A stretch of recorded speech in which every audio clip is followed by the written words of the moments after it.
अस्सलाम वालेकुम। मैं हूं अनवर लोधी। आज हम बात करेंगे लाहौर के जलसे के हवाले से। इस बारे में पीटीआई कह रही है कि ये जलसा बहुत ज़्यादा कामयाब रहा, हुकूमत कह रही है कि ये जलसा नाकाम रहा। उज़मा बुखारी जो है उन्होंने यहाँ तक कहा कि जलसे में तो सिर्फ 1600 लोग थे। आज हम इसका तज्जिया करते हैं। सबसे पहली बात तो ये है कि जलसा शुरू होने से पहले जो है वो जो गवर्नमेंट है, हुकूमत है, उसका डर जो है वो सबको पता चल गया था। पहले तो हुकूमत ने जलसे की इजाज़त नहीं दी। बार-बार जो है वो प्रेशर के बाद, हाई कोर्ट में रिट के बाद जलसे की इजाज़त दी गई। तो जलसा कहाँ पे रखा गया? 27 किलोमीटर जो दूर है लाहौर से, कान्हा, वहाँ पे जो है वो जलसे की इजाज़त दी गई। ताकि जो लाहौर के लोग हैं वो वहाँ पे ना पहुँच सकें, क्योंकि होता ये है कि जब भी पीटीआई लाहौर के अंदर जलसा रखती है तो आम तौर पर मीनार पाकिस्तान जो है उसको चुना जाता है। लेकिन इन्होंने सोचा कि वहाँ तो आवाम आसानी से पहुँच जाएगी, तो क्यों ना किया जाए कि लाहौर से बाहर जो है वो जलसा रख दिया जाए ताकि अवाम ना जा सके। अवाम फिर भी पहुँची। लोग सड़कों जो पैदल चल के, साइकिलों पे, मोटरसाइकिल्स पे, कारों पे, गाड़ियों में, बसों के अंदर जो है वो वहाँ तक पहुँचे और जलसे में शिरकत की। अच्छा, दूसरा जो है वो मुख्तलिफ और पाकिस्तान के इलाकों से भी लोगों ने आना था। केपीके से जो है वो अमीन गंडापुर जो वज़ीर आला वहाँ के, उन्होंने भी आना था। उन्होंने तो चैलेंज दे रखा था कि वो बारात के साथ आएँगे, बैंड बाजों के साथ आएँगे।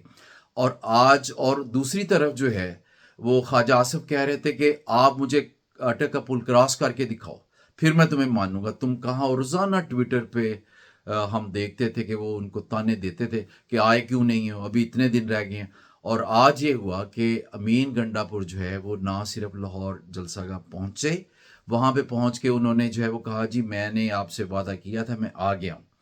तो वो तो चैलेंज हार गए सियालकोट वाले। और मैंने ट्वीट किया, मैंने कहा कि ये ताकतवर इदारे को फ़ोन कर रहे होंगे फिर कि मैं जो है वो हार गया हूँ चैलेंज गंडापुर से, तो प्लीज़ जो है जिस तरह मुझे इलेक्शन जितवाया है, मुझे ये चैलेंज भी जितवा दो।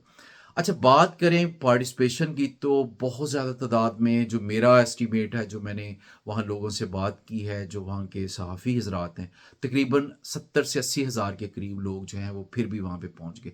डिस्पाइट द फैक्ट कि जगह जगह कंटेनर लगाए गए थे। अगर आप सोशल मीडिया आज देखते रहे तो आपको पता होगा कि इवन के मोटरवे भी कई जगह बंद की गई। केपीके से आने काफिले रोकने के लिए अटक पुल बंद किया गया। अमीन गुंडापुर जो है उसकी वीडियो गर्दिश कर रही है कि उन्होंने खुद जो है वो गाड़ियों को हटाया। मीना खान अफरीदी जो हैं, वो एक और वजीर हैं के भी, वो भी हटा के वो सारे लोग जो है वो जलसा गाह की तरफ आ रहे थे। लेकिन गवर्नमेंट ने एक प्लान ये किया, जैसे आपको भी पता है, कि 6 बजे तक जलसे की इजाज़त दी। हालांकि इन्हें पता है कि लोग दूर दराज से आ रहे हैं, तो 6 बजे तक तो केपीके, बलूचिस्तान, कराची वाले जो है वो लोग कैसे पहुंचेंगे। तो इन्होंने ये किया। और आमतौर पे हमारा मजाज ये है पाकिस्तानियों का कि हम देर से पहुंचते हैं, देर से चीज़ों को ख़त्म करते हैं। तो उन्होंने ये स्कीम लड़ाई के हुकूमत ने कि हम जो है एक तो कानून का सहारा लेके उनको डराएंगे कि 6 बजे के बाद कोई नज़र आया गिरफ्तार कर लेंगे, फलां कर देंगे, जेलों में डाल देंगे। फिर भी जो है लोग, उन्होंने खौफ के बुत तोड़े, वहाँ पे पहुँचे, पार्टिसिपेट किया और बताया कि अब मज़ीद खौफ के बुत जो है वो हमारे अंदर नहीं है, हम खौफ के बुत तोड़ रहे हैं और हम जलसे गाह के लिए निकलेंगे। तो दूसरी बात ये है, जैसे ही 6 बजे का वक़्त ख़त्म हुआ, तो इतनी ये नालायक नाअहल गवर्नमेंट है कि जलसा इन्होंने खुद ही कामयाब करवा दिया। होता ये है कि जब अवाम में ये तासर चला जाए कि हुकूमत कोई जलसा रोकने की कोशिश कर रही है और कोई ऐसे इकदाम कर रही है जिससे जलसा है उसमें रुकावट डाली जा सके, तो जलसा वैसे ही कामयाब हो जाता है। उसका इंप्रेशन ऐसे जाता है कि हुकूमत डर गई और इसलिए जलसा जो है वो कामयाब हो गया। तो ये इन्होंने किया और एक इम्प्रेशन गया कि ये मज़ीद बर्दाश्त नहीं कर सकते। जैसे ही फुटेज आई सोशल मीडिया पे, ट्विटर पे, फेसबुक पे, कि बड़ी तादाद में लोग वहाँ पे पहुँच गए हैं और लोग ही लोग थे, जलसा गाह पूरी भर चुकी थी। तो उन्होंने कहा कि अब लाइटें बंद कर, क्योंकि अगर अमीन गंडापुर जलसा गाह में पहुँच जाता तो उसने वहीं से शुरू करना था जहाँ उसने इस्लामाबाद वाला जलसा जो है वो तकरीर छोड़ी थी। वही बारात वाले डायलॉग और बैंड बाजा और सारा कुछ। और उसने ये भी कहना था کہ عمران خان کو رہا کرو، اور جتنی وہ جذباتی تقریر کرتے ہیں انہوں نے کرنی تھی، جس کی فوٹیج جو ہے وہ سوشل میڈیا پہ چلتی تو بہت ڈیمیجنگ جو ہے وہ اس حکومت کے لیے ہونا تھا. تو انہوں نے یہ کہا کہ اس کو ہم چلنے ہی نہیں دیتے. اور وزیر اعلیٰ پنجاب جو ہے وہ تو خیر بہت زیادہ ڈرتی ہیں جو پختونخوا کے وزیر اعلیٰ سے، کیونکہ وہ انہوں نے چیلنج بھی کچھ کیے تھے پچھلے جلسے میں.